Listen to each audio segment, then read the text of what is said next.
Hi guys, I am Sahrish और आज हम पढ़ेंगे केमिस्ट्री का टॉपिक 1.7 लिमिटिंग रिएक्टेंट्स। तो जैसे कि नाम इंडिकेट कर रहे हैं, कुछ चीज लिमिट है, कोई चीज कम है। तो लिमिटिंग रिएक्टेंट वो होगा जो कि प्रेजेंट होगा थोड़ी अमाउंट में, लिमिटेड अमाउंट में।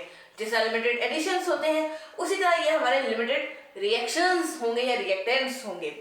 तो डिफाइन हम ऐसे करेंगे कि those reactants which control the amount of product, मतलब जिसपे प्रोडक्ट डिपेंड करती है। अगर वो थोड़ा है तो जाहिर बात है प्रोडक्ट आपकी कम बनेगी, तो वो आपका हो गया लिमिटिंग रिएक्टेंट। और दूसरा है इट कंज्यूम्स कंप्लीटली, लिमिटिंग है तो पूरा तो यूज होगा ही। और उसके बाद है इसका पर्पस, क्यों हम फाइंड करते हैं किसी भी रिएक्शन में लिमिटिंग रिएक्टेंट का, क्योंकि हमारे पास जो केमिकल प्रोडक्ट्स होते हैं या केमिकल सब्सटेंसेस होती हैं ये होती है थोड़ी सी एक्सपेंसिव। तो सिर्फ हम अपना खर्चा बचाने के लिए कहते हैं कि हम ज्यादा यूज ना कर दें, तो हम उस एक्सपेंसिव चीज की अमाउंट को कंट्रोल करते हैं ताकि हमारा बजट कंट्रोल रहे। तो expensive reactants must used up. Then second is fast reaction. आप वो वाला रिएक्टेंट लोगे जिससे आपको मिलेगा फास्ट रिएक्शन, क्योंकि स्लो रिएक्शन करवाने का कोई फायदा नहीं। आप वही चीज प्रेफर करोगे जो चीज फास्ट हो रही है, ताकि आपको कम वक्त में ज्यादा चीजें मिल सके। और आज का दौर भी ऐसा है कि आपको जल्दी जल्दी चीजें चाहिए होती हैं, तो हम वो वाला रिएक्टेंट यूज करेंगे जिससे हमें रिएक्शन फास्ट हो। देन थर्ड है all the reactant must be completely used up, मतलब रिएक्शन पूरा हो जाए। ये ना हो कि रिएक्शन हाफ में रुक जाए या हमारा एक प्रोडक्ट अदर यूज ही नहीं हुआ। तो हमने करनी है बचत और हमने इकोनॉमिकल वे लेना है, तो हमें लिमिटिंग रिएक्टेंट का जरूर पता होना चाहिए। अब क्वेश्चन ये है, हमें कैसे पता चलेगा कि ये चीज लिमिटेड रिएक्टेंट है?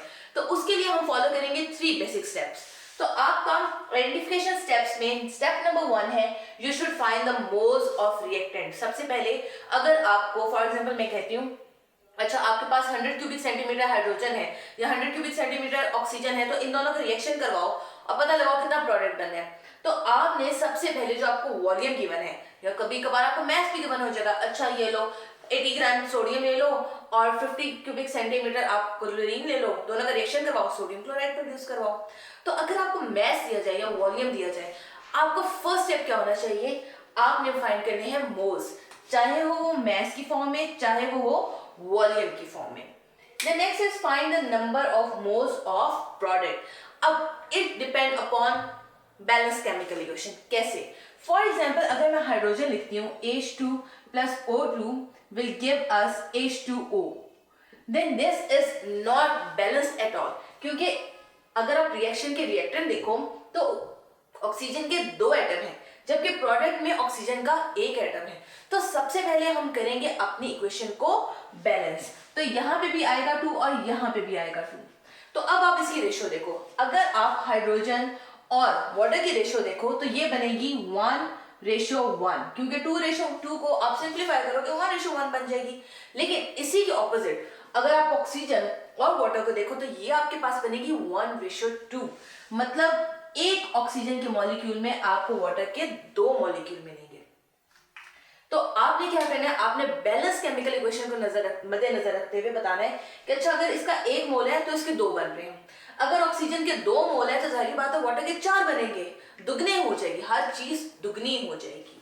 तो फिर आपने क्या करना है, जब आपको मोल्स पता लगे अच्छा ये रिएक्शन यहाँ पे कंप्लीट होगा, तो जो चीज सबसे थोड़ा प्रोडक्ट आपको दे रही होगी, जो चीज लिमिटिंग कर रही होगी, जो चीज कम अमाउंट में होगी, वो आपका होगा लीस्ट यूज रिएक्टेंट। मतलब आपको पता लग गया अच्छा ये रिएक्टेंट ये सारा यूज हो गया और ये रिएक्टेंट है ये बच गया है।